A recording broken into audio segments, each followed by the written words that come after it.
Good News Media.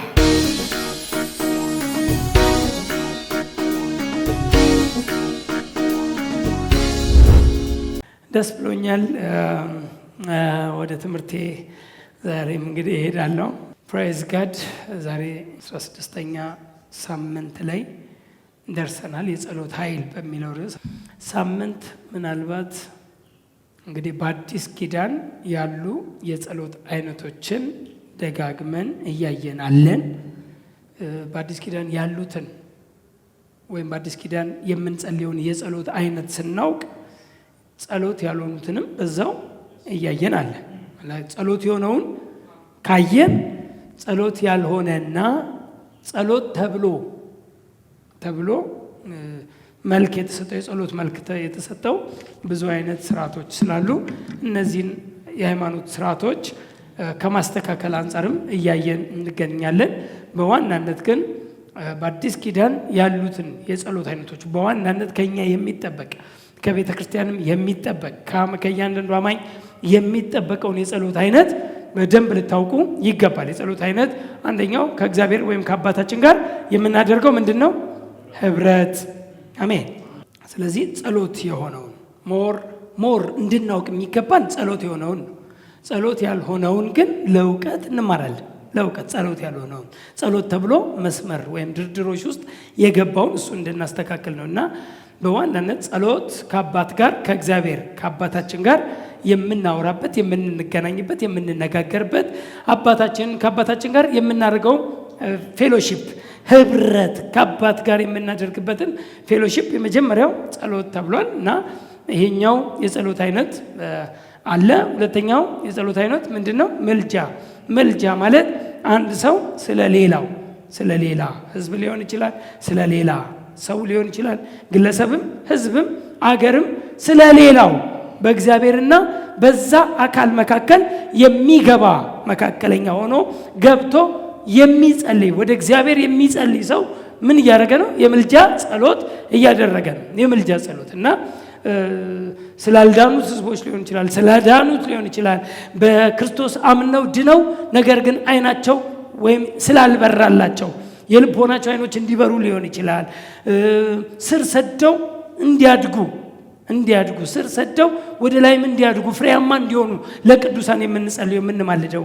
ጳውሎስ እንዳለው ደግሞ እኔ አፍ በመክፈት ቃል እግዚአብሔር አፌ ውስጥ እንዲከት ስለ እኔም ጸልዩ ያለበት አንዱ ስለ ሌላው የሚጸልየው ለሚያምነውም ለማያምነውም ለሀገርም ስለ ሁሉ ደግሞ የምንማልደው የምልጃ አይነት አለ።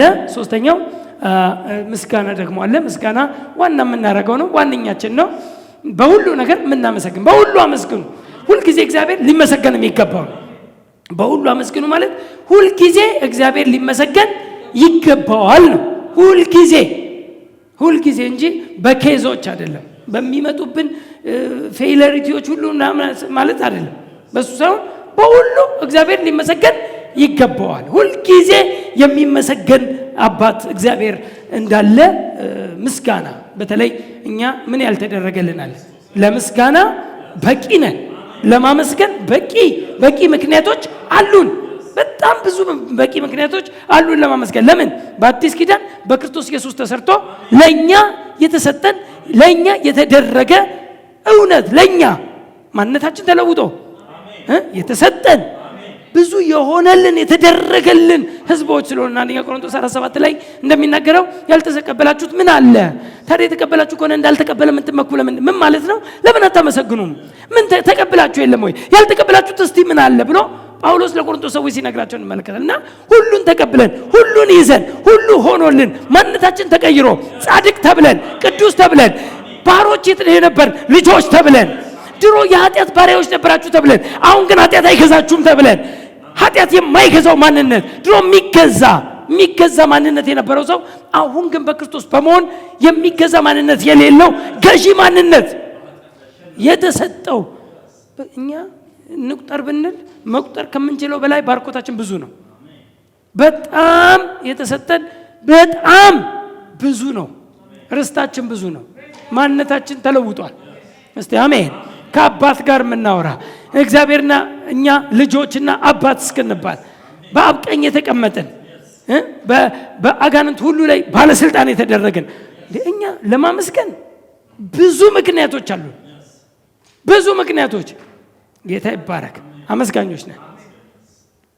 ሌላኛው ጥያቄ ነው። በሚያስፈልገን ነገር ደግሞ የምትወዱትን ጠይቁ የተባለ የምንጠይቅ የፈለግነውን የምንፈልገውን ባጭሩ ከኛ አቅም በላይ የሆነውን እኛ ማድረግ ከምንችለው በላይ እግዚአብሔርን ጠይቀን እግዚአብሔር ሊያደርግልን የሚቻለውን ብዙ በረከቶች፣ ብዙ ነገሮች፣ ብዙ ስኬቶች በእያንዳንዱ ነገር እኛ የእርሱ ጥገኞችም ስለሆነ ዲፔንደንት ነን ከእግዚአብሔር ጋር። እግዚአብሔር ሲያደርግልን ከተደረገልን በላይ የሚያደርግልንም ደግሞ ብዙ ነገር አለ። አሜን። ማንም ጥበብ የጎደለው ቢኖር ሳይነቅፍ በልግስና የሚሰጠውን ይጠይቃል። ማቀ ጥበብ ቢጎል አለ ጥበብ የለህም አልተባለም። ቢጎል ግን የሚሰጥህ እስቲ አሜን። ሳይነቅፍ በልግስና የሚሰጠውን እርሱን ይለምን ወይም ይጠይቅ ይላል። ስለዚህ እኛ አባታችንን የምንጠይቀው ጥበብ መጠየቅ እንችላለን፣ ሞገስ እንጠይቃለን። በሁሉ ነገር አሁን ስራ ልጀምር ነው፣ አሁን ልገባ ነው፣ እንዲሰሙኝ እንዲገዙልኝ ብዙ ነገር እኮ እግዚአብሔርን ጠይቀን እግዚአብሔር ቀድሞ ሊያደርግልን የሚችል ደግሞም በሚያስፈልገን ነገር መከናወንን የሚሰጠንን እግዚአብሔርን የምንጠይቅበት ደግሞ የጥየቃ የጸሎት አይነት አለ። እነዚህ እንግዲህ ጸሎቶች የምንላቸው ወይም የምንጸልያቸው እና ጸሎት ያልሆኑ ነገሮችን ብዙ እያየን እየሄድን ያለ ነው። ሳምንት የተቃውሞ ጸሎት የሚባል አለ ወይ የሚል ሳስተምር ቆይቻለሁ አይደል? ምናልባት የተቃውሞ ጸሎት ነው ያልኩት። መቃወም ይቻላል፣ መቃወም ተቃውሞ የሚባለው ወይ መቃወም የሚልና መገሰጽ የሚል መጽሐፍ ቅዱሳዊ ፕሪንሲፕል ነው እና ግን ጸሎት ነው ወይስ የስልጣን ቃል ነው? ምናልባት ወይ የሚቀጥለው ሳምንት ወይ 15 ቀን ልዩነታቸውን ማስተምረው አለ። በጣም ብዙ ሰዎች ብልቅልቅ የሚልባቸው የስልጣን ቃል በስልጣን የምታዘውና ጸሎት ልዩ ናቸው። ነው። በስልጣን የስልጣን ቃል እና ጸሎት እግዚአብሔር መጠየቂያ ወይም ጸሎት ወደ እግዚአብሔር፣ የስልጣን ቃል ግን ወደ ችግሩ ሊሆን ይችላል። ክርስቶስ ኢየሱስ ማዕበሉን እንደገሰጸው ንዳዱን እንደገሰጸው እኛም ደግሞ የምንገስጸው ፕሮብለም ይኖራል። ያ ፕሮብለም የስልጣን ቃል ይባላል። ፕሮብለሙን ስታዙ ያ የስልጣን ቃል ነው። የስልጣን ቃል ጄኔራል ሚኒንጉ ፕሬየር ይባል ይሆናል እንጂ ፕሬየር አይደለም። ፕሬየር ወደ ጋር ነው። ፕሬየር ወደ እግዚአብሔር ነው እንጂ ወደ ችግር አይደለም። ፕሬየር ወደ እግዚአብሔር እንጂ ወደ የትኛውም ወደሚያጋጥመን ፕሮብለም አይደለም። ስለዚህ ይሄንን ሌላኛው ደግሞ የእምነት ንግግር የሚባል ደግሞ አለ። የእምነት ንግግርም ጄኔራል ፓኬጅ ሆኖ ፕሬየር ይባላል። ከአፍ ስለምናወጣው ስለምንናገረው ንግግር ስለሆነ ሰዎች ጸሎት ይሉታል እንጂ የእምነት ንግግር ጸሎት አይደለም። የእምነት ንግግር ነው። አምነን የምንናገረው የሆነውን የምንናገረው አይደል እንዴ? እንዲሆንልን የምንናገረው ተራራውን ለመንቀል ቢሆን የምንናገረው የምንናገራቸው ንግግሮች አሉ እና እነዚህ የእምነት ንግግር፣ የስልጣን ቃል እና ጸሎት ልዩነታቸውን በደንብ አድርጌ ፈትቼ አሳያቸዋለሁ። ከዛ በደንብ ይገባቸዋል። የእምነት ንግግር አንዳንድ ጊዜ ጸሎት ይባልና ኮንፌሽን ብቻ ነው። ፌዝ ኮንፌሽን ብቻ ይደረጋል። ፌዝ ኮንፌሽን አስፈላጊ ነው፣ ጠቃሚ ነው። ነገር ግን ፌዝ ኮንፌሽን is not prayer። ግን kind of prayer ተብሎ እንደ ፓኬጅ ሊወራ ይችላል እንጂ is not prayer። prayer to God ነው፣ ወደ እግዚአብሔር የሚደርስ የኛ ድምጽ ነው። ስለዚህ ባለፈው የተቃውሞ ጸሎት የሚባል አለ ወይ ብዬ በጸሎት በአዲስ ኪዳን ካሉ የጸሎት አይነቶች ውስጥ የተቃውሞ ጸሎት የሚባለው የቱ ጋር ነው? አለ ወይ? የተቃውሞ ጸሎት ነው ያልኩት። መቃወም አለ፣ መገሰጽ አለ። የተቃውሞ ጸሎት የሚባል ጸሎት በአጭር ቋንቋ ጸሎት ወደ ማን ነው ብለናል? ስለዚህ የተቃውሞ ጸሎት አለ ካላችሁ ወደ እግዚአብሔር የተቃውሞ ጸሎት ማድረስ አለብን ማለት። ለምን የጸሎት አድራሻ እግዚአብሔር ጋር ነው ካልን ወደ እግዚአብሔር ነው ጸሎት ከተባለ ወደ እግዚአብሔርም የተቃውሞ ጸሎት አለ ማለት ነው። ወደ እግዚአብሔር የሚደረግ የለም፣ የተቃውሞ ጸሎት የሚባል የለም። ያ የስልጣን ቃልና ጸሎትን መለያየት ስለሚያስፈልግ ነው። ስለዚህ ጸሎት በኢየሱስ የጸሎት ትምህርት ውስጥ አይተናል። እዛ ውስጥ የተቃውሞ ጸሎት የሚባል የለም። ጸሎት በኢየሱስ ጸሎት ውስጥ ማየት እናያለን። ዮሐንስ 17 ላይ አይተናል። የኢየሱስ በጸለየው ጸሎት ውስጥ የተቃውሞ ጸሎት የለም። ጸሎት አዲሱ ኪዳን ከተመሰረተ በኋላ ደም አፍስሶ ከመረቀው በኋላ ጸሎትን ስንመለከት በአዲስ ኪዳን ጳውሎስ ወይም ሐዋርያቶች ወይም መልእክቶች ውስጥ እስቲ ጸሎትን ሂዱና እዩ ፋይንድ አድርጉ። ስለናንተ ሳመሰግን የቱም ቦታ ላይ እስቲ ዝም ብላችሁ እስቲ ጸሎት የሚባለውን በመልእክቶች ውስጥ መልእክቶች ማለት የሐዋርያው ጳውሎስ መልእክቶች አሉ፣ የነ ዮሐንስ መልእክቶች፣ የነ ጴጥሮስ፣ የነ ይሁዳ፣ የነ ያዕቆብ ብዙ መልእክቶች አሉ አይደል? እነዚህ መልእክቶች ሁሉ ውስጥ ቤተክርስቲያን ያለችው እዛ ውስጥ ስለሆነ በእነዛ መልእክቶች ውስጥ ሄዳችሁ ስለ ጸሎት ብታዩ ቅድም ያልኳችሁ አራቱ የጸሎት አይነቶችን ከማየት ባሻገር ሌላ የተቃውሞ ጸሎት የሚባልና እስቲ እጆቻችንን ዘርግተን እስቲ እየተቃወምን እንጸልያለን የሚባል ላንታገኙ ትችላላችሁ በዛ ውስጥ ማለት ነው። እና የተቃውሞ ጸሎት የሚባል የለም። የተቃውሞ የሚባል ተቃውሞ ምን ማለት እንደሆነ እሱንም አይተናል ሳምንት። እንግዲህ እነዚህን አይተናል። ዛሬ ወደዛ ልመለስ አልፈልግም፣ ወደ ሳምንቱ። ሁለተኛው ደግሞ የንስሐ ጸሎት የሚባል ምንድን ነው? የንስሐ ጸሎት የሚባል የጸሎት ድርድሮች አለ በጸሎት ውስጥ በሃይማኖት በእኛ በተለይ በፕሮቴስታንቱ ማህበረሰብ ውስጥ አንዱ የጸሎት ዋና ፒላር ያውም ዋና የሚባል የጸሎት አንዱ ክፍል ተደርጎ የተቀመጠው እንደውም ፊተኛ አንደኛ መጀመሪያ የትም ቦታ ላይ ጸሎት ሲደረግ የመጀመሪያ የሚደረገው እንደውም ንስሐ እየገባን እንጸልያለን ይባልና የመጀመሪያው የጸሎት ድርድሮች ውስጥ በተደረደረው የጸሎት አይነቶች ውስጥ የመጀመሪያው እንደውም ንስሐ ነው። ሰው የንስሐ ጸሎት ሳይጸልይ እንዴት ወደ እግዚአብሔር ይቀርባል? ኮንዴሚኔሽን ተኮንኖ ነው ጋር የሚገባው። ንስሐ በጣም መጽሐፍ ቅዱሳዊና ዋና ነገር ነው። ስለ ንስሐ በደንብ ማወቅ አለብን። ንስሐን ግን ከጸሎት አንጻር ስናየው አለ ወይ የንስሐ ጸሎት? ንስሐ ከሚለው ከቃሉ ፍቺ ጀምሮ ንስሐ ጸሎት ነው ወይስ ተግባር ነው? አክሽን ነው ወይስ ጸሎት? የንስሐ ጸሎት የተባለው ከየቱ ጋር መጥቶ ነው የሚለውን ማየት ይጠበቅብናል። ንስሐን ከጸሎት አንጻር ንስሐ በብሉይ ኪዳንም በአዲስ ኪዳን ውስጥም ስለ ንስሐ በጣም ብዙ ቦታ ላይ ተጽፏል። ንስሐ በአጭር ቋንቋ በብሉይ ኪዳን ማለት በዕብራይስጥ፣ በአዲስ ኪዳን ስንል ደግሞ በግሪክ የተጻፈ። አዲስ ኪዳን የተጻፈው በግሪክ ነው። ብሉይ ኪዳን ደግሞ የተጻፈው በዕብራይስጥ። በዕብራይስጡ ንስሐ ምን ይላል? ትርጉሙስ ምንድን ነው? በአዲስ ኪዳን ንስሐን ምን ይለዋል? ትርጉሙስ ምንድን ነው የሚለውን አስቀድመን ማወቅ አለብን። ከጸሎት አንጻር ስንመለከት አንድም ቦታ ከጸሎት አንጻር አናገኝም። ሰዎች ግን የሰፉባትን ወይም እንደው ጸሎት እንድትመስል ያደረጉትንም እሷንም ኮት አድርጌ ዛሬ በደንብ እያየን እንሄዳለን። ከስሙ ወይም ንስሐ ከሚለው ቃል እንነሳ። እንግዲህ እያየን እየተማርን ያለነው እውቀት ነው። ስለ ጸሎት ያላችሁ እውቀት የተስተካከለ ይሁን ነው። 16 ሳምንት ስለ ጸሎት ያስተማርኩበት ምክንያት ምንድን ነው?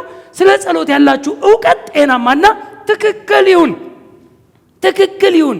ማንም ሰው በጸሎት ጉዳይ ለሚጠይቃችሁ ሁሉ መልስ መስጠት ይኖርባችኋል።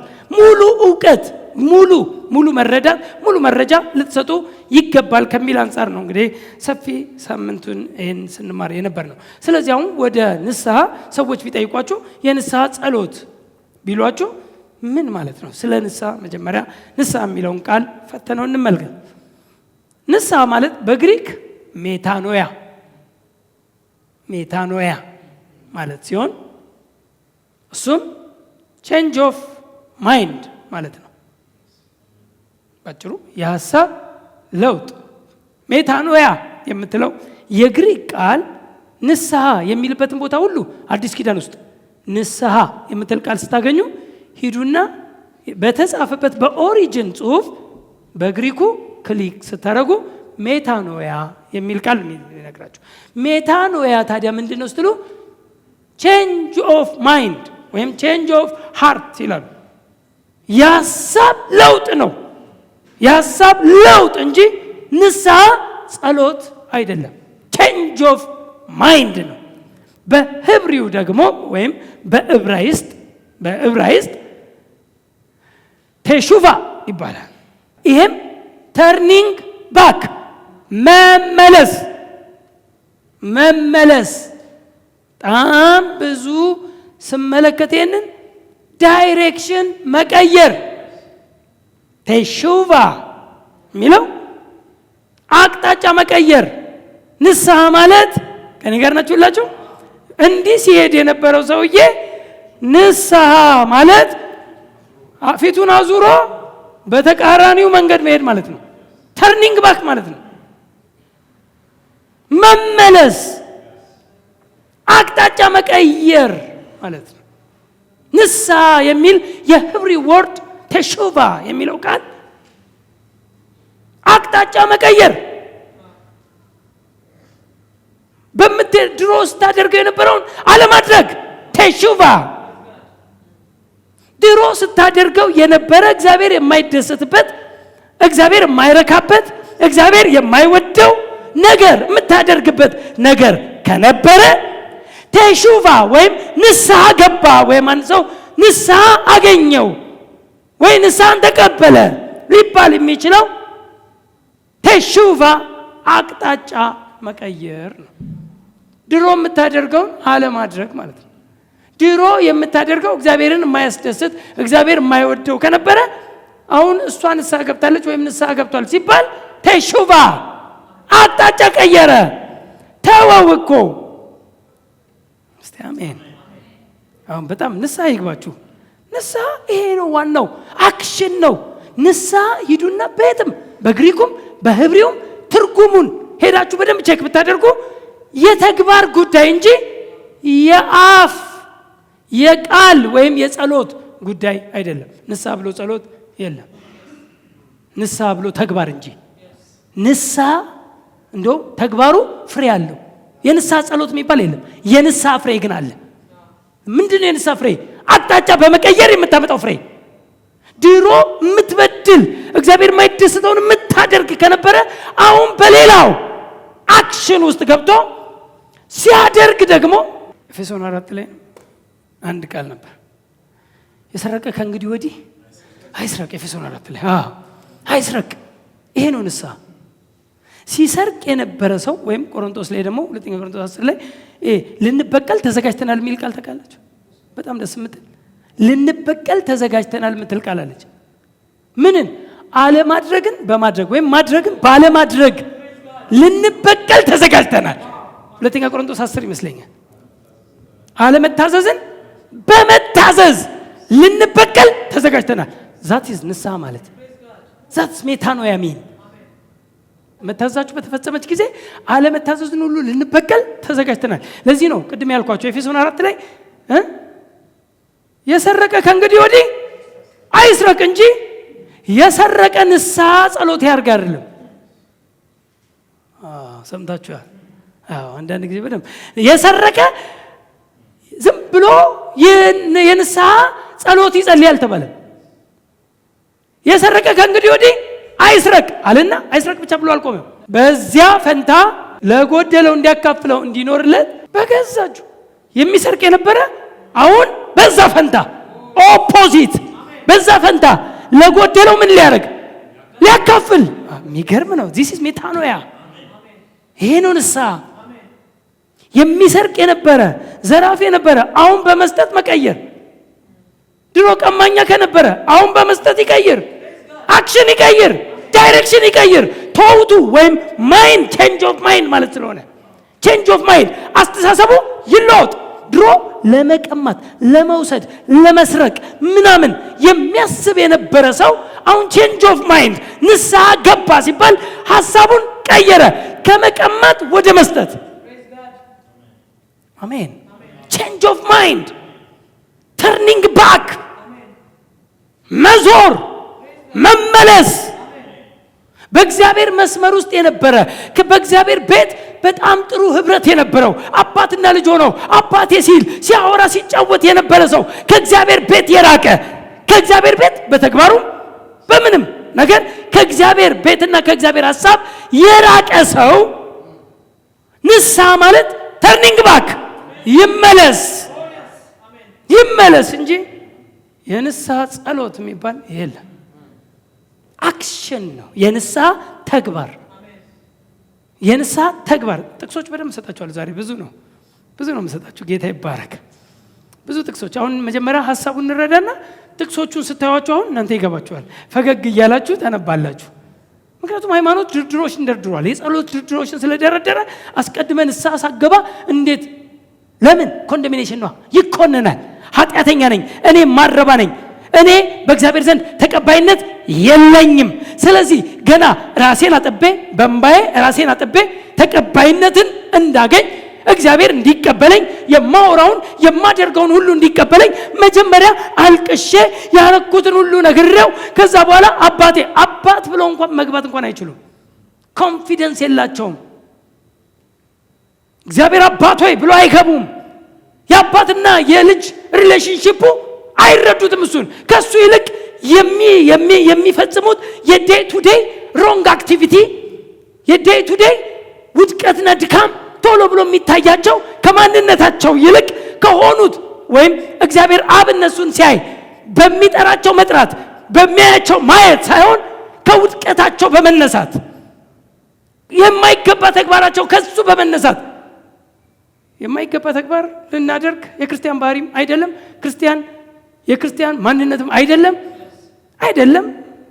ከደረጃችን በታች ነው። ልናደርገው የሚገባ አይደለም። ግን የፈለገ ብትወድቅ፣ የፈለገ ብትስት፣ የፈለገ የማይገባ ነገር ብታደርግ እግዚአብሔርን ግን አባ ብለህ እንድትገባ እግዚአብሔር ይፈልጋል። አባት ብለን የምንጮህበትን የልጅነትን መንፈስ ሃሌሉያ። ስለዚህ እግዚአብሔር አባት ሲያይ ልጄ እንደሚለው ሁሉ አንተም ገና ወደ እግዚአብሔር ስታስብ አባ ብለህ እንድትገባ እግዚአብሔር ይፈልጋል። ከኮንደሚኔሽን የወጣ ከኩነኔ ነፃ የወጣ ማንነት በኩነኔ በመኮነን እያከክ ገና እግዚአብሔር መቼም አይቀበለኝም ኖ ጻድቅ ነህ። ጽድቅ ማለት በራሱ በእግዚአብሔር ዘንድ ተቀባይነትን ማግኘት ነው። ማንነታችን ተለውጦ ኃጢአትን አስወግዶት ጻድቅ የእግዚአብሔር ልጅ ሆነ ወደ አብ የገባ በአብ ቀኝ የተቀመጥክ ከሰፈር ያልወረድክ ልጅ ነህ። ግን የማይገባ ነገር የሚያደርግ ልጅ ታደርግ ይሆናል። የማይገባ ነገር አሁን ከሱ እንድንነሳ አይደለም እንጂ የሚገባ ነው እያልኳቸው አይደለም። አይገባም። በንግግር በተግባር ልንስት አይገባም። እሱን ተውት፣ አይገባም። እኛ ግን ማነን? የእግዚአብሔር ልጅ። እስቲ በፖዚሽን አውራ። አንተ ማነህ? የእግዚአብሔር ልጅ። ማን? ቅዱስ ጻድቅ የእግዚአብሔር ልጅ። አባ ስትለው እግዚአብሔር ደስ ይለዋል። ባባ አሁን እኔ ልጆች አሉኝ። አሁን ትንሽ ልጆች አሉ። አሁን ገና ስገባ የሀገር ባባ የሚሉኝ ሆዴን የሚያባቡ ባባ የሚሉ አሉ። ቀኑ ሙሉ ግን እኔ የሀገር ነገር ሲያጠፉ ሲበድሉ ያሉ ናቸው። ግን አሁን እኔ እንደው ስገባ ማታ ሁሌ ስገባ ገና እያለቀሱ ባገኛቸው ማለት እያለቀሱ ማለት እንትኑ ሳይሆን የበደሉት በደል እያገባቸው እንዴት ወደ አንተ እንቅረብ፣ ዛሬ እኮ እንትን እኮ ነክቼዋለሁ፣ እንትኑን እኮ ሰብሬያለሁ፣ እንትኑን ውሃውን ደፋሁት ምናምን እያሉ እኔ መረኛ ራሱ እንኳን እግዚአብሔር እኔ መረኛ በዚህ መንፈስ ወደ እኔ ቢመጡ ግን ቀኑን ሙሉ እኔ ያወደሙ የዋሉት ብዙ ነገር ይኖራል። ብኖር ተው አይደረግም ምናምን እያልኩ እጃቸው ልጠብስ የምችለው ብዙ ነገሮች ይኖራቸዋል። ግን እነሱ ከሱ ያስቡ ልክ እኔ ሴት ባባ እኔም ልጄ በቃ እግዚአብሔርና እኛ እንዲህ ነን። ከኮንደሚኔሽን ወደ እግዚአብሔር አትቅረብ። በኩነኔ በመኮነን እንግዲህ በክርስቶስ ኢየሱስ ላሉት አሁን ኩነኔ የለባቸውም። ከኩነኔ ነፃ ነኝ። እስቲ ማን ነው ከኔ ጋር ከኩነኔ ነፃ ነኝ የሚል? አሜን። እየተኮነንኩ እያከኩ የምቀርበው አባት የለኝም። አባቴ ነው። አባቴ እግዚአብሔር ነው። አባቴ ፍቅር ነው። አባቴ እኔን ለመቀበል ልጁ ክርስቶስ ኢየሱስን የገደለበት መስዋዕት፣ ልጁን መስዋዕት ያደረገበት የሕይወት ስርዓት ውስጥ ነው ያለሁት። በልጁ ነኝ እኔ በክርስቶስ ነኝ። እስቲ አሜን። በክርስቶስ ደም የታጠበ ማንነት ያለኝ ጻድቅ የእግዚአብሔር ልጅ ነኝ። ስለዚህ ወደ እግዚአብሔር ስቀር እያከኩ አይደለም፣ በምስጋና ነው። ጌታ ይባረክ። ትዝ እያልኩ እየተኮነንኩ ሃይማኖት ብዙ ጊዜ የደረደረብን ድርድር አለ። እንዴት እግዚአብሔርን ታወራዋለህ አንተ? እስቲ ቀኑ ሙሉ እስቲ ያረከውን እስቲ ያስብ፣ የወደመውን ማንነትህን።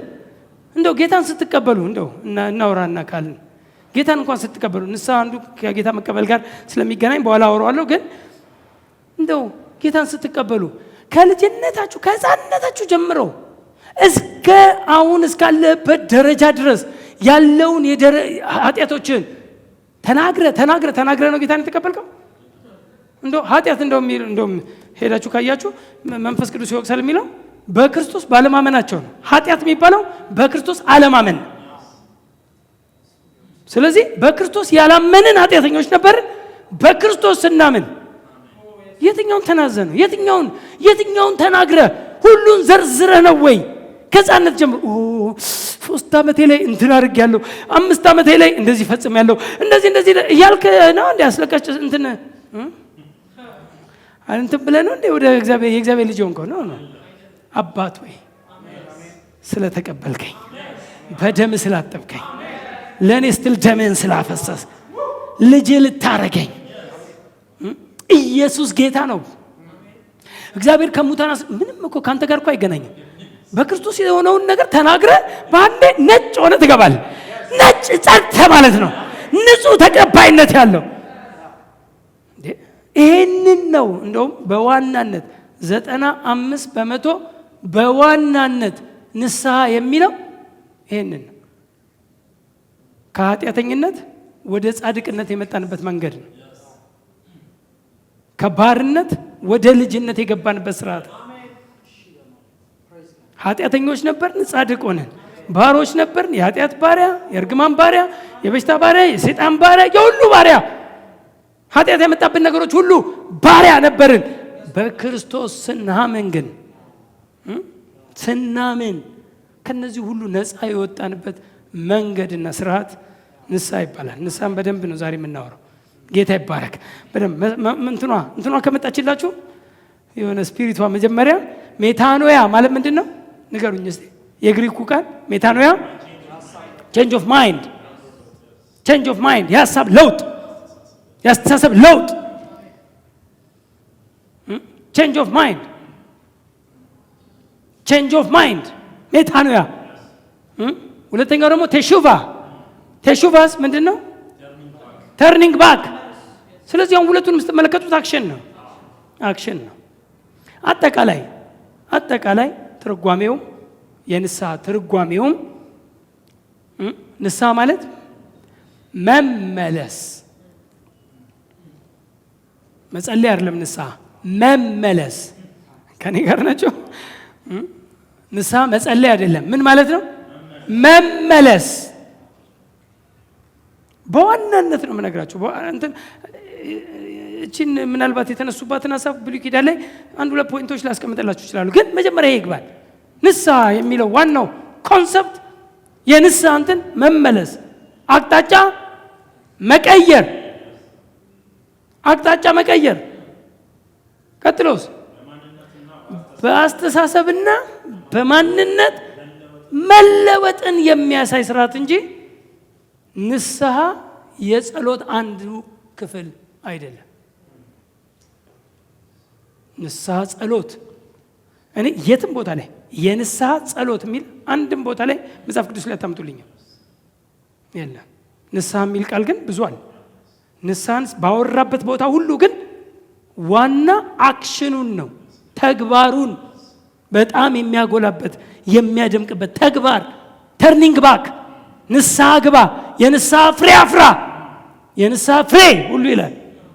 ፍሬ እንጂ ንስሐ ተንበርክኮ ማልቀስ አይደለም። ተንበርክኮ አንዳንድ ሰው እኮ ምንድን መሰለህ በክርስቶስ ኢየሱስ ደም እንደታጠበ የማያምን በራሱ እንባ ኃጢአቱን ሊያጥብ የሚታገል ብዙ ሰው አለ። በእንባው ኃጢአቱን ሊያጥብ እስቲ ላልቅስ ጌታ እኮ እንደው ምናልባት ምሕረቱ እንዲበዛ ደሙን ያፈሰሰው በልጁ። ጌታ ይባረክ። የምሕረቱ ጥግ በደሙ ውስጥ እንጂ በአንተ እንባ ውስጥ አይደለም።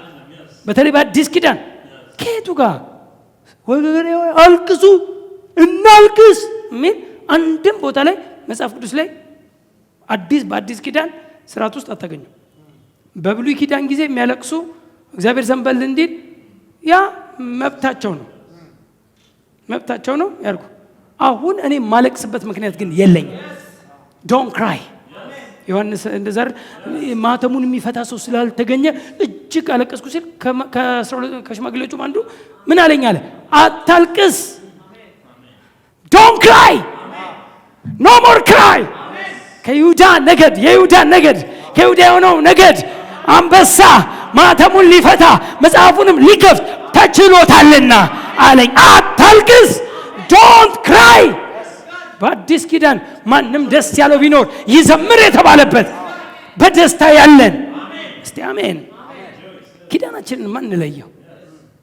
እዛ ወስደው አይዘፍቁ የሆነ ወስዶ ዝፍቅ ያደርጓል። ዘብሉ የብሉይ ኪዳን እነሱ እኮ ነፃ እኮ ገና እኮ ማዘማተሙ አልተፈታ፣ እንትኑ አልመጣ፣ መፍትሄ አልመጣ።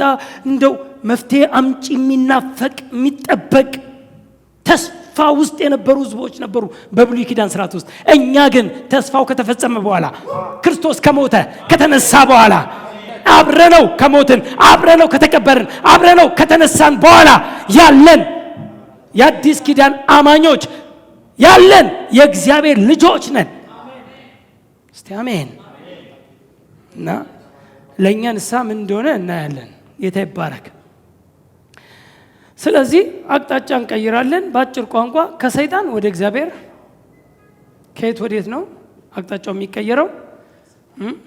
ከሰይጣን ስልጣን ይላል ሐዋርያ ሥራ። እስቲ ባይብል አውጡልኝና ሐዋርያ ሥራ 26 ከ17 ጀምሮ ታነቡልኛላችሁ።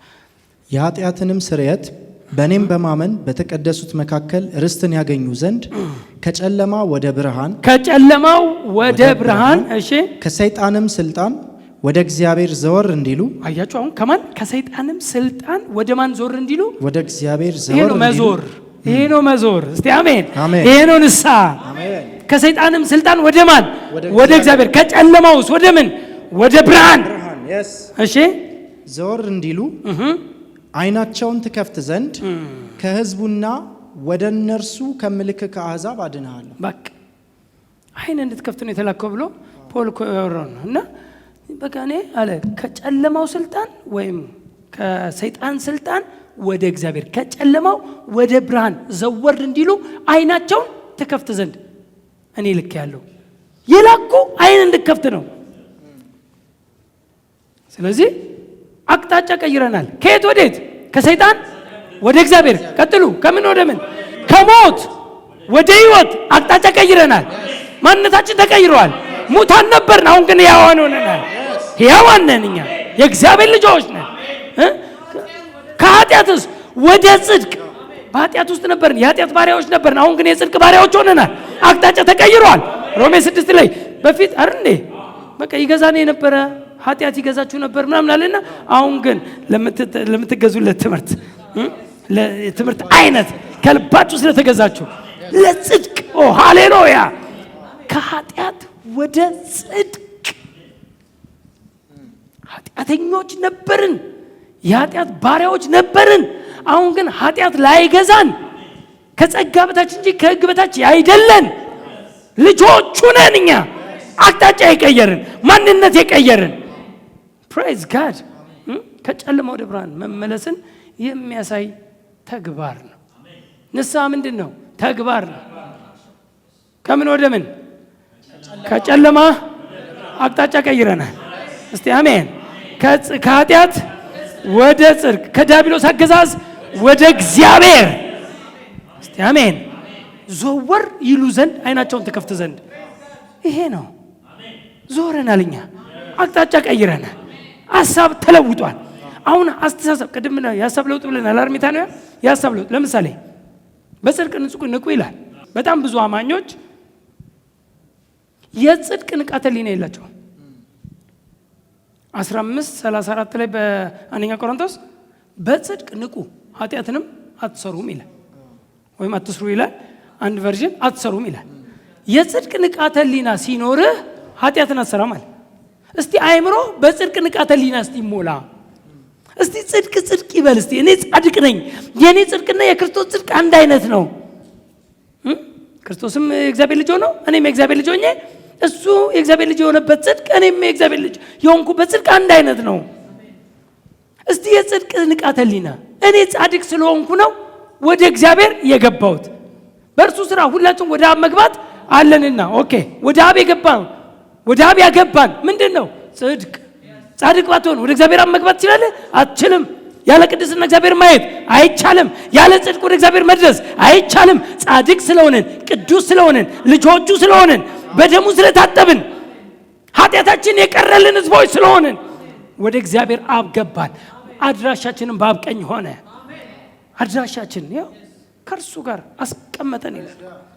ምን እንፈልጋለን? ገባን እኮ በምን? በጽድቅ። ስለዚህ ሁልጊዜ አይምሮ ኃጢአተኛ፣ እኔ ማረባ፣ እኔ እንደዚህ ከሚለው የኃጢአት ንቃተ ህሊና ይልቅ የጽድቅ ንቃተ ህሊና ሲኖር ኃጢአትን አትሰራም ማለት። ለዚህ እኮ ነው ገላትያ ምዕራፍ 5:15 እና 16 ላይ በመንፈስ ተመላለሱ የሥጋን ምኞት አትፈጽሙም።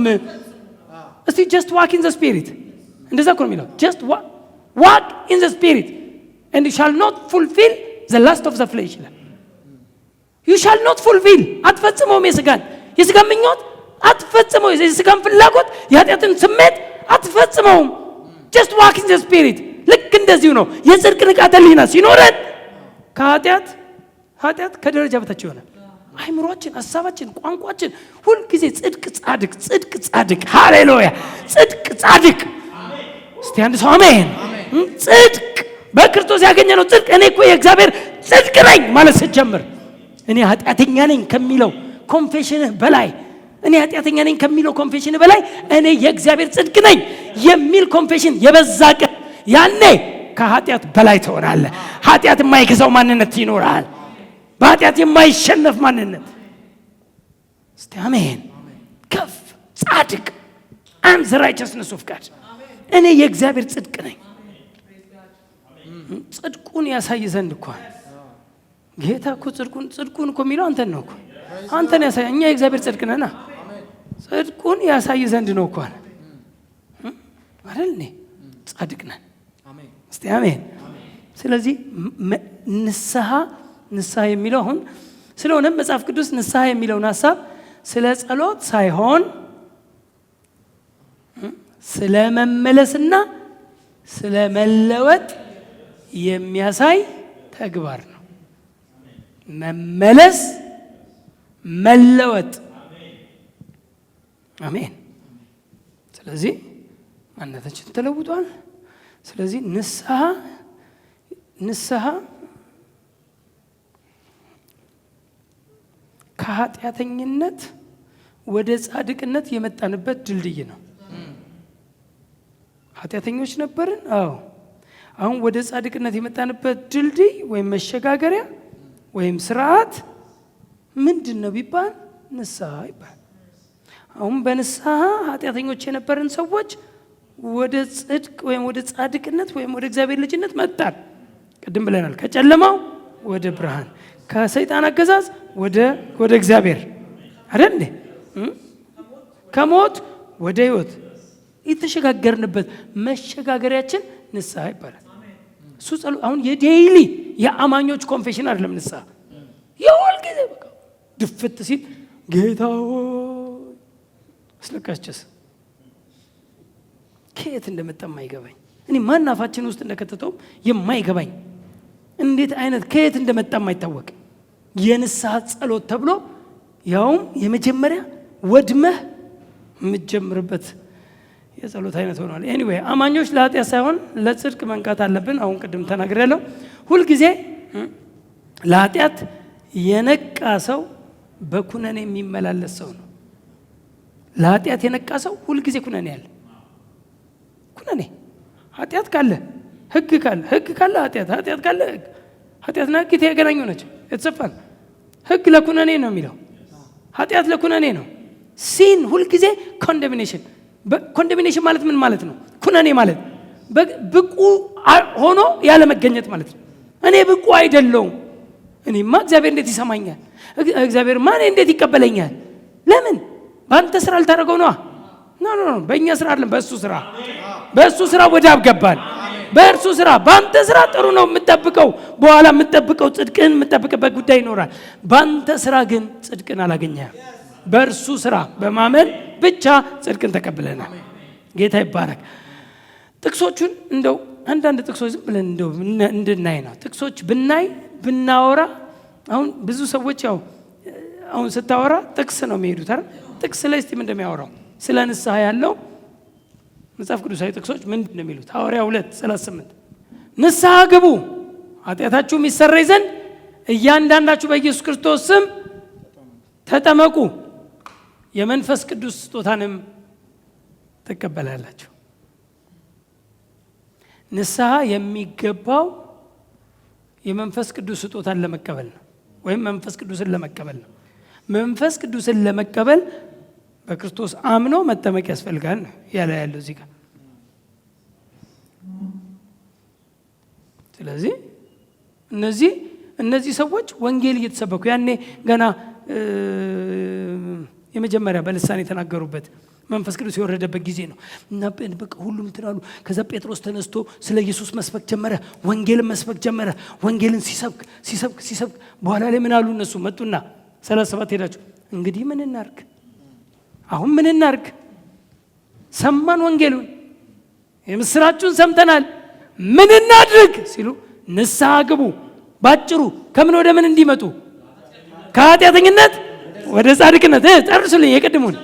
ከጨለማው ወደ ብርሃን፣ ከሰይጣንም ስልጣን ወደ እግዚአብሔር ዘወር እንዲሉ፣ የእግዚአብሔር ልጅ እንዲሆኑ፣ ከኃጢአት ወደ ጽድቅ እንዲመጡ፣ ከሞት ወደ ሕይወት እንዲመጡ፣ ሕያዋን እንዲባሉ ምን ያስፈልጋል? ንስሐ ግቡ። ንስሐ ግቡ። ሐዋርያት 3:19 እንግዲህ ከጌታ ፊት የመጽናናት ዘመን እንድትመጣላችሁ አስቀድሞ ለእናንተ የመረጠውን ኢየሱስ ክርስቶስ እንዲልክላችሁ ኃጢአታችሁ ይደመሰስ ዘንድ ንስሐ ግቡ፣ ተመለሱ። ኃጢአታችሁ ምን ይል ዘንድ? ይደመሰስ ዘንድ። ኃጢአትህ ተደምስሷል። ጌታን ተቀብለናል። በዋናነት የሚያወራው በዋናነት ቅድም ብያቸዋለሁ 95% ንስሐ እያለ ንስሐ ብሎ የሚያወራው ጌታን ላልተቀበሉ ሰዎች ጌታን እንዲቀበሉ የተነገረበት ቃል እንጂ ለአማኝ አይደለም። ለአማኝ የተነገረበት ቦታ አለ፣ እሱ እናወራለሁ። ግን ለአማኝ አይደለም። ንስሐ ኃጢአተኛው ሰው ወደ ጽድቅ የሚመጣበት ወይም የእግዚአብሔር ልጅ የሚሆንበት መንገድ፣ ስርዓት። በምን መስመር ነው ወደ እግዚአብሔር የሚገባው? ከጨለማው አገዛዝ እንዴት ልምጣ? ንስሐ ግባ። ንስሐ ሲገባስ የእግዚአብሔር ልጅ ይሆናል። እስቲ አሜን። በጣም ደስ ይላል። ኃጢአታችሁ ምን ይል ዘንድ? ይደመሰስ ዘንድ ንስሐ ግቡ። ስለዚህ ተመለሱ። ማቴዎስ 9 ኃጢአተኞችን ወደ ንስሐ እንጂ ጻድቃንን ልጠራ አልመጣሁምና። እንደው እችን ቃል ዝም ብላችሁ እንድታስቡ አስፈልጋለሁ። አክቹዋሊ ጻድቅ የለም በዛን ጊዜ ኢየሱስ የተናገረበት ጊዜ። ግን እንደው ቃሏን እንደው ጀስት ቃሏን ኢየሱስ የመጣበትን ሲናገር ኃጢአተኞችን ወደ ንስሐ እንጂ ጻድቃንን ወደ ንስሐ ልጠራ አልመጣሁም። ምን ማለት ነው? እስቲ ጻድቅ ንስሐ አያስፈልገውም ማለት ነው። በቃ ቃል በቃል ነው ማወራው። አሁን ቃል በቃል የሚያወራው ይሄን ነው። እኔ እኮ ለኃጢአተኛው ነው የመጣሁት። ኃጢአተኛው ንስሐ እንዲገባ፣ ለኃጢአተኛው ንስሐ እንዲያገኝ እንጂ ለጻድቁ እኮ አይደለም። እጨምርላችኋለሁ በደንብ እንዲገባችሁ። እስቲ እዚህ ላይ መሰለኝ። አዎ ሉቃስ 15:7 እላችኋለሁ እንዲሁ ንስሐ ከማያስፈልጋቸው ከኔ ጋር ናቸው። ንስሐ ምን ከማያስፈልጋቸው? ንስሐ የማያስፈልገዋለን። አሁን እንዲገባችሁ ነው ሐሳቤ ገብቶ አሁን እንዲሁ ንስሐ ከማያስፈልጋቸው ከ99 ምን ጻድቃን ንስሐ አያስፈልጋቸውም እያለን። ጻድቅ ንስሐ አያስፈልገውም። ጻድቅ ንስሐ ካስፈለገው እኮ ወዴት ሊመለስ ነው? ከጽድቅ ወደ ኃጢአት ሊመለስ ነው። ምክንያቱም ንስሐ መመለሻ መንገድ ነው። ለጻድቅ ንስሐ ማለት ባጭሩ ከጽድቅ ወደ ኃጢአት ሊመለስ ነው እንዴ? ከብርሃን ወደ ጨለማው ሊመለስ ነው እንዴ? ከእግዚአብሔር ልጅነት ወይም ከእግዚአብሔር ወደ ሰይጣን አገዛዝ እንዲዞር ነው እንዴ? እንደ ምሳሌ ኢየሱስ የተናገረውን ነው ማውራችሁ። ኢየሱስ ነው ከአፉ እኮ ነው ያወጣው። ኢየሱስ ከ99 ጻድቃን ምንድን ነው ንስሐ ከማያስፈልጋቸው ከ99 ጻድቃን ይልቅ ንስሐ በሚገባ በአንድ ኃጢአተኛ በሰማይ ደስታ ይሆናል። ንስሐ በሚገባ በአንድ ኃጢአተኛ፣ አንድ ኃጢአተኛ ንስሐ ሲገባ ምን ይሆናል? ጻድቅ ይሆናል። በሰማይ ታላቅ ደስታ ይሆናል። ምን ይሆናል? አንድ ኃጢአተኛ ንስሐ ሲገባ ጻድቅ ይሆናል። ለኃጢአተኛ ነው ንስሐ፣ ለጻድቅ ንስሐ ያስፈልገው። ሰምተሃል? እሺ፣ አሁን በእንትኑ እንድናውቀው ነው። ለጻድቅ ንስሐ ምን ማለት እንደሆነ በደንብ በኋላ ላይ እናቀነካለሁ። ለጻድቅ ንስሐ የሚባለው ምንድን ነው? ጸሎት ግን አይደለም። ስለ ጸሎት አይደለም። የጻድቅ ንስሐ ምን እንደሆነ እናያለን። ግን እዚህ ጋር የሚያወራው ምንም ለኃጢአተኛ ንስሐ ያስፈልገዋል ነው። ሉቃስ 24:47 በስሙም ንስሐና የኃጢአት ስርየት። ንስሐ ምን ያደርጋል? የኃጢአት ስርየት ያስገኛል። የኃጢአት ስርየት ለማስገኘት ንስሐ ያስፈልጋል። በስሙም ንስሐና የኃጢአት ስርየት ከኢየሩሳሌም ጀምሮ በአሕዛብ ሁሉ ይሰበካል ተብሎ እንዲሁ ተጽፏል አለ። ንስሐ ካለ የኃጢአት ስርየት አለ። እኛ ደግሞ የኃጢአትን ስርየት ያገኘን ሰዎች ነን። እኛ የእግዚአብሔር ልጆች የኃጢአትን ስርየት ያገኘን ሰዎች ነን። ኃጢአታችን ተሰርዮአል።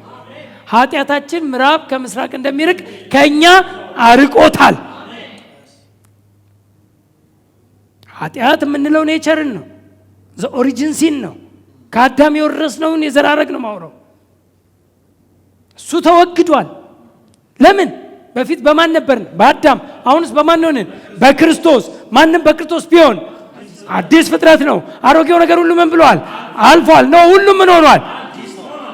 አዲስ ማንነት። አዲስ ነህ፣ አዲስ ነሽ። ጌታ ይባረክ። አዲሱ ሰው ሊስት ይችላል። አዲሱ ሰው ሊወድቅ ይችላል። አሁንም ግን ስሙ አይለወጥም። ጻድቅ 7 ጊዜ ይወድቃል፣ ይነሳማል። አዲሱ ሰው አዲስ ሰው ነን። ኃጢአታችን ከኛ የተወገደ ጽድቅን የተቀበልን። የማንን ጽድቅ? የእግዚአብሔር ጽድቅ። እስቲ አሜን። የእግዚአብሔር ጽድቅ። እስቲ እኔ የእግዚአብሔር ጽድቅ ነኝ በሉኝ እስቲ። ፕራይዝ ጋድ። ልጨምርላችሁ ጥቅሶች፣ ብዙ ጥቅሶች ልጨምር። ይህንን በሰሙ ጊዜ ልባቸው ተነካ። ወንጌሉን በደንብ ሲሰብክ ጴጥሮስ ቅድም ሐዋርያቶችን ያኔ መንፈስ ቅዱስ በወረደ ጊዜ ይህንን በሰሙ ጊዜ ልባቸው ተነካ። ጴጥሮስና ሌሎች ሐዋርያትን ወንድሞች ሆይ ምን እናድርግ? ምን እናድርግ አሏቸው። ጴጥሮስም ንስሐ ግቡ፣ ኃጢአታችሁ የሚሰረይ ዘንድ እያንዳንዳችሁ በኢየሱስ ክርስቶስ ስም ተጠመቁ። ኃጢአት እንዲሰረይ በኢየሱስ ስም ተጠመቅ። ግባ፣ መዳንን አግኝ በኢየሱስ ስም ውስጥ ለተቀበሉት ሁሉ በስሙ ለሚያምኑት ግባ፣ የኢየሱስ ስም ውስጥ። ጌታ ይባረክ። በስሙ ውስጥ ተጠመቅ። የመንፈስ ቅዱስ ስጦታንም ትቀበላላችሁ። ሐዋርያ 26:20 ነገር ግን አስቀድሜ በደማስቆ ላሉ በኢየሩሳሌም በይሁዳ ሀገር ሁሉ ለአሕዛብም ንስሐ ይገቡ ዘንድና ለንስሐ የሚገባ ነገር እያደረጉ ወደ እግዚአብሔር ዘወር ይሉ ዘንድ ተናገርኩ። የንስሐ ፍሬ የሚባል ወይም እዚህ ጋር ደግሞ ለንስሐ የሚገባ ነገር እያደረጉ። ቅድም ለንስሐ የሚገባ ነገር የሰረቀ ከእንግዲህ ወዲህ አይስረቅ ብቻ ብሎ አልዘጋው። እንደውም በገዛ እጆቹ እየሰራ ለሌሎች እንዲያካፍል ይድከም፣ እሱ ይስራ። ጌታ ይባረክ። ለሌሎች እንዲያካፍል የሚሰርቅ በመስጠት ይቀይር። ልንበቀል ተዘጋጅተናል። ምን? አለማድረግን በማድረግ ማድረግን ባለማድረግ። አሜን። አለመታዘዝን በመታዘዝ ልንበቀል ተዘጋጅተናል። ንስሐ ማለት አቅጣጫ መቀየር፣ የአስተሳሰብ ለውጥ ማድረግ፣ የአካሄድ ለውጥ፣ የዳይሬክሽን ለውጥ። ወደ ሰሜን መሄድ የነበረ ሰው ወደ ደቡብ ይሄድ እንደማለት ነው። ዳይሬክሽን ነው የሚያወራው። ወይም ወደ ደቡብ ሲሄድ የነበረ ሰው ወደ ሰሜን ይሄድ ነው። አቅጣጫ ይቀይር። እንዲህ እየሄድክ ከነበርክ ንስሐ ከገባ አንድ ሰው አሁን እኮ የሚያስቅ እኮ ነው። አንዳንድ ሰው ንስሐ የሚሉት እኮ እንደዚሁ እኮ ነው። ይኸው እንደዚሁ እየሄዱ ወደዚህ እየሄዱ እግዚአብሔር ወይ ታውቃለህ ደካማ ነን ምናምን ነገር ይባላል። ከዛ አሁንም አቅጣጫ ሊቀየር የለም እኮ። አቅጣጫ መቀየር እኮ አይደለም ለእነሱ ንስሐ። ዝም ብሎ ማልቀስ መለፍለፍ ይመስለዋል ንስሐ። ንስሐ እንዲህ ሲሄድ የነበረ ሰው ንስሐ ከገባ አቅጣጫ ቀይሯል። ድሮ ሲሳደብ ከነበር አሁን መመረቅ አለበት። ይመርቃል፣ ይባርካል። በቃ የሚናገረው ድሮ ከአፉ የሚያወጣው ሮንግ በቃ የሆነ የርግማን ማዕት ከነበረ አሁን የሚያወጣው ንስሐ ከገባ በኋላ አሜን። በቃ ልንበቀል ተዘጋጅተናል። አይደል እንዴ? በረከት ማዝነብ ነው። በሰው ላይ ጌታ ይባርክ ነው። በነገር ሁሉ ተከናወን ተከናወኝ ነው። ጌታ ይባርክ። አይሆንልህም አይሳካልህም አይልም። እሺ ማቴዎስ 3 ኃጢአታቸውንም እየተናዘዙ በዮርዳኖስ ወንዝ ይጠመቁ ነበር። ኃጢአታቸውንም እየተናዘዙ እችን ነው አሁን አንዷ አሁን ሰዎች ኑዛዜ የሚሏት እችን ነው። አሁን ኑዛዜ ወደ ጸሎት አይደለም፣ ኑዛዜ ዛጋ ጸሎት አይደለም። ኃጢአታቸውን ምን ይያሉ? ይሄ ሲጀመር ኪዳኑ ከመምጣቱ በፊት ነው። ቀጥሎ ምን አላቸው? እንደውም ቁጥር 7 ላይ 7ን ላንብበውና የተናገረውን በደንብ ላውራ። ዮሐንስ ከዚህ ከሚመጣው ቁጣ እንድትድኑ ማን ነገራችሁ? ማን ነገራችሁ? ከዚህ ለመዳን መዳኛ ነው ንስሐ እና ከዚህ ከሚመጣው ቁጣ እንድትድኑ ማን ነገራችሁ? በሉ እንግዲህ ለንስሐ የሚገባ ፍሬ አድርጉ።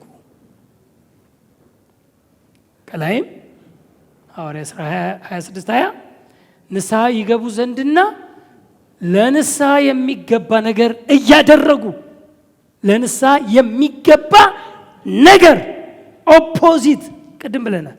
ኦፖዚቱን አክሽን ነው። ንስሐን ሄዱና የትም ቦታ ላይ በሜታኖያ ሚዩት በግሪኩ በህብሪው ሚዩት በየትኛውም ስትመለከቱት የአክሽን እንጂ የኑዛዜ ወይም ዝም ብሎ የቃል ብቻ አይደለም። ምናልባት እችኛዋ ኃጢአታቸውን እየተናዘዙ የምትለውና ምሳሌ 28 ላይ ኃጢአቱን የሚሰውር አይለማም የሚል ያለ አይደል? ኃጢአቱን የሚሰውር አይለማም የሚናዘዝባትና ይልና ቀጥሎ የሚተዋት ግን ምሕረትን ያገኛል ይላል። አሁን በዋናነት መናዘዙ ላይ አይደለም መተው ላይ ነው። ተናዞ ባይተዋትስ ንስሐ አልገባ።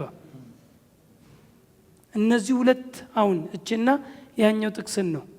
በዚች ሁለት ጥቅስ ነው የንስሐ ጸሎት ተብሎ ሰው እየወደመ ያለው። አንድ ቦታ ላይ ሌላ ስለ ንስሐ መግባት ብዙ እንትን የሚያደርግ የለም። ምናልባት ቆሮንቶስ 7 ላይ ቆሮንቶስ ሰዎችንም ይተናገራቸዋል። እንደውም ምን አላቸው? እኔ ደስ ብሎኛል፣ በማዘናችሁ ደስ ብሎኛል አለ ጳውሎስ። በማዘናችሁ ግን ሳይሆን ለንስሐ በማዘናችሁ ብሎ ለመመለስ ከምታደርጉት ነገር ለመመለስ በማዘናችሁ ደስ ብሎኛል ይላቸዋል ለቆሮንቶስ ሰዎች ጳውሎስ። ስለዚህ ከዚህ ውጪ ከየት እንደመጣ የማናውቀው ነው። እንግዲህ አሁን የንስሐ ጸሎት በአዲስ ኪዳን የለም። የንስሐ ጸሎት የሚባል የለም። ጸሎት ወደ እግዚአብሔር ነው። ጸሎት ከአባት ጋር ማውሪያ ነው። በአዲስ ኪዳን ጸሎቶችን አስቀምጠናል። ከአባት ጋር መነጋገር፣ መጨዋወት፣ ማውራት፣ ቀጥሉ መጠየቅ የምትፈልጉትን ነገር፣ ከዛ ምልጃ፣ ከዛ ምስጋና። ከነዚህ አራቱ ውጪ የጸሎት አይነት የሚባል የለም በአዲስ ኪዳን። ከየት እንደመጣ ነው ማናውቀው። እኛ መጥቶ እንደተደረደረና ፊተኛ እንደተሰለፈ ከየት እንደመጣ ነው ማናውቀው። ኤኒዌይ በአጠቃላይ በመጽሐፍ ቅዱስ ስለ ንስሐ የተጻፈውን አብዛኛውን ነገር ስንመለከት አንድ የመዳን ወንጌል የሰማ ሰው በዋናነት ይሄ ነው። ንስሐ የመዳንን ወንጌል የምስራቹን የሰማ ሰው ከኃጢአቱ ለመንጻትና ወደ ክርስቶስ ለመምጣት የሚወስነው የውሳኔ ተግባር መሆኑን የሚያሳይ ነው። በክርስቶስ ያልሆነ ሰው ወንጌሉን ስትነግሩት ልክ ቅድም እንዳሉት እንግዲህ ምን እናድርግ ሲሉ ምን እናድርግ አሁን ሊወስን ሲል ወንጌል ሲሰማ የወንጌሉን ቃል ሲሰማ ኃጢአተኛው ሰው ጻድቅ የሚሆንበት መንገድ ነው ንስሐ። ለኃጢአተኛው ሰው የተዘረጋ ስርዓት ነው። ለጻድቁ አይደለም። የማይገባ ነገር ብናረግስ መምጣት ይቻላል። ማውራት የማይገባ ነገር አማኝ ሆኖ የማይገባ ነገር ማድረግ። ስለዚህ እኔ አሁን በጣም ብዙ ጊዜ የሚያስቀኝ የጸሎት ሰዓት ይጠበቃል። የማይገባ ነገር እንዳደረግ ከገባ ወዲያው እኮ ሶሪ ጋድ ሶሪ አይገባኝም እንጂ የንስሐ ጸሎት የሚባል ነገር የለም። ሶሪ ካሁን በኋላ አላደርገውም፣ አይገባኝም፣ መስመሪያ አይደለም፣ ማንነቴ አይፈቅድልኝም፣ አይገባ ሶሪ እንጂ የጸሎት ሰዓት ገና መጠበቅ። እሁድ ነው ጸሎት ይላል። እሁድ ጸሎት አለ አይደል? ሰሞኑን ጸሎት የለም እንዴ? ምን ነው ንስሐ ልገባ ነው? ንስሐ ምን ነው? ሰውየውን የረገጥክ ሰዓት ላይ ይቅርታ እንደጠየቀው እንደ በደልክ የገባ ሰዓት ላይ እግዚአብሔርን ሶሪ አትልም? ሶሪ ብለህ መመለስ እኮ ነው። መመለስ ነው፣ አክሽን ነው። ሲጀመር የንስሐ ፓርት አይደለም ይሄ።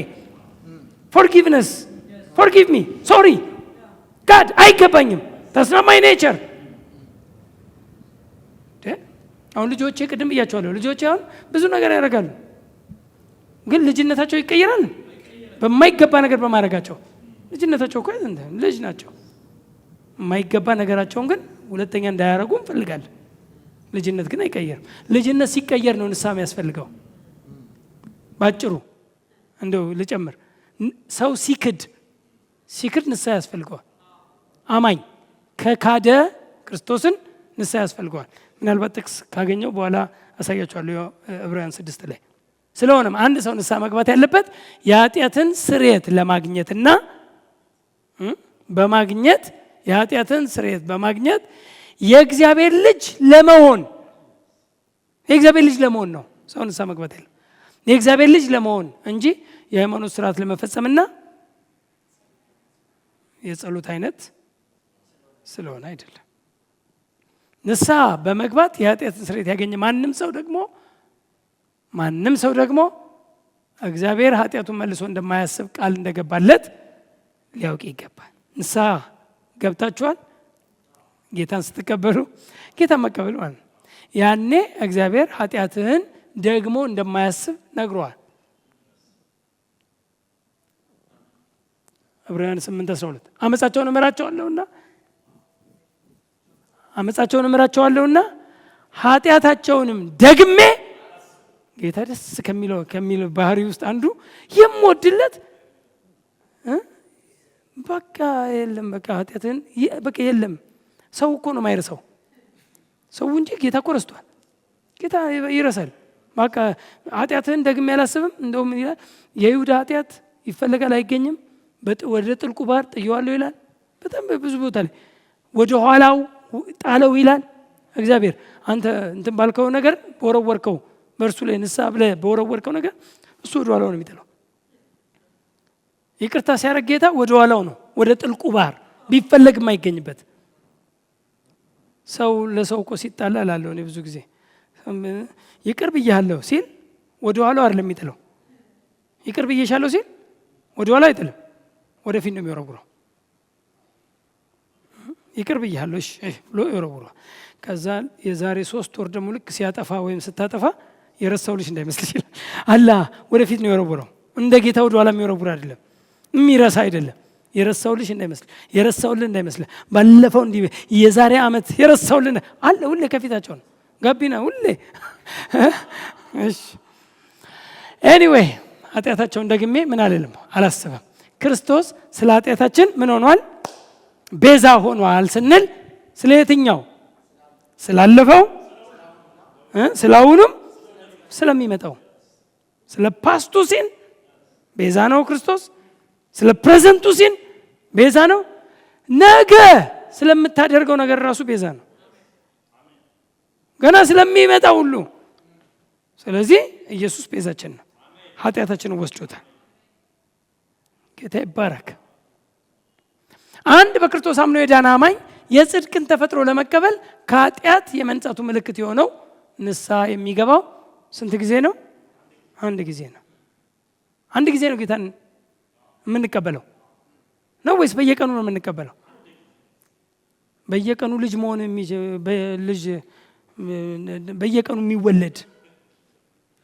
በየቀኑ የሚወለድ ልጅ አለ? ተወለደ። በቃ ከተወለድክ በኋላ አሁን የሚጠበቅብህ ማደግ ነው። ማደግ ነው እንጂ ንስሐ ግን የእግዚአብሔር ልጅ የምትሆንበት ስርዓት ነው። በቃ ልጅ ከሆንክ በኋላ ንስሐ የለም። ለጻድቅ ንስሐ የለውም። አንዴ ጻድቅ ሆኗል። ሀሳቤ ገብታችኋል? ሲክድ ነው በኋላ ምናልባት ያልኩት በኋላ እዚች ላይ እመጣለሁ። ስለሆነም እሺ ንስሐ የእግዚአብሔር ልጅ ለመሆኑ የወሰንበት የኃጢአትን ስርየት ያገኘንበት ጽድቅን የተቀበልንበት መንገድ እንጂ የሁል ጊዜ የድግግሞሽ ጸሎት አይደለም።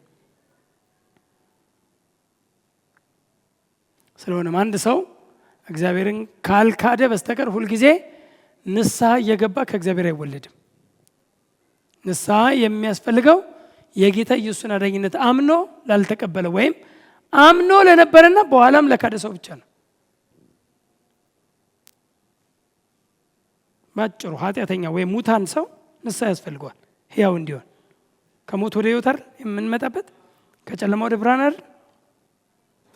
ከሰይጣን ወደ እግዚአብሔር አይደል? ከኃጢአት ወደ ጽድቅ አይደል የምንመጣበት ነው። ንስሐ መስመር ነው፣ መንገድ ነው መጽሐፍ ቅዱስ ያስቀመጠው። ለዚህ ነው ዕብራውያን 6:6 አንድ ጊዜ የቀመሱትን የሰማያዊውን ኃይል የቀመሱትን ሊመጣ ያለውን ዓለም የቀመሱትን ከመንፈስ ቅዱስም ተካፋዮች የነበሩትን በኋላም ምን ያሉትን የካዱትን ይልና የካደ ሰው ምን ያስፈልገዋል አለ? እንደገና ለንስሐ እነርሱ ማደስ የማይቻል ነውና አለ። እንደገና ለንስሐ ለነሱ ንስሐ ያስፈልጋል። ምን ላለ? ለካደ። ላልካደስ ንስሐ ያስፈልገውም። እግዚአብሔርን ስትክድ ባጭሩ ከከፍታው ስትወርድ፣ በሌላ ቋንቋ ከብርሃን ወደ ጨለማ ስትመጣ፣ በሌላ ቋንቋ ሕያው ነበርክ ወደ ሙት ስትመጣ። ለምን ሙታን ነበርን? ሕያዋን ይሆን ነው። ሙታን ነበርን፣ በበደላችንና በኃጢአታችን ሙታን ነበርን። ከክርስቶስ ጋር ሕይወትን አገኘን በንስሐ ሕያዋን ነን። ሕያዋን የሆነ ሰው ካደ የሚባለው ዳግም ሙታን ሲሆን ነው፣ ሙት ሲሆን ነው። ሙት የሆነ ሰው ድጋሚ አሁንም ምን ያስፈልገዋል? ንስሐ እንጂ ጌታን እየወደደ ድካም አይደለም። አንዳንድ ሰው መንፈሳዊ ድካም አለው፣ የተለያየ ነገር ማይገባ ነገር ውስጥ ይገኛል ምናምን፣ እሱን አይደለም። መካድ ክደት ብቻ ነው ከእግዚአብሔር ቤት የሚያስወጣ። ክደት በአፍ ሊሆን ይችላል፣ ክደት በተግባር ሊሆን ይችላል። ከካደ ነው ሰው ከእግዚአብሔር ቤት ሊወጣ የሚችለው። ለዚህ ለካደው ሰው ደግሞ እንደገና ንስሐ አለ። እንደገና ንስሐ ያስፈልገዋል ለካደ ሰው። ላልካደስ ንስሐ ያስፈልገው። በአጭር ቋንቋ ንስሐ ከእግዚአብሔር ጋር ህብረት ለሌላቸው ሰዎች ከእርሱ ጋር ህብረት የሚያደርጉበት የግንኙነት መስመር እንጂ ንስሐ ገብተው ለዳኑት ሰዎች አይደለም። ስለዚህ ንስሐ በደንብ የገባችሁ ይመስለኛል። የንስሐ ከትርጉም ጀምሮ በደንብ መረዳት ያስፈልጋል። ተርኒንግ ባክ ቼንጅ ኦፍ ማይንድ ማለት ነው። በቃ ቼንጅ ኦፍ ማይንድ የሀሳብ ለውጥ እንጂ አስለቃሽ ጭስ አይደለም። ሁሌ ማልቀስ፣ ሁሌ መለፍለፍ፣ ሁሌ እንትን አይደለም። እሱ አይደለም ንስሐ ቼንጅ ኦፍ ማይንድ፣ ተርኒንግ ባክ ወይም ተርኒንግ መመለስ የሚለውን ሀሳብ አስቡት እንጂ የጸሎት አንድ ክፍል ተደርጎ አንዳንድ ጊዜ ብዙ ሰዎች ይጠይቃሉ እዚህ ቸርች የንስሐ ጸሎት የላችሁም እንዴ ይላሉ። የንስሐ ተግባር አለን። ንስሐ ተግባር ነው፣ አክሽን። ማይገባ ነገር ያደረገ ይቀይር፣ በሌላ መልካሙ ይቀይር።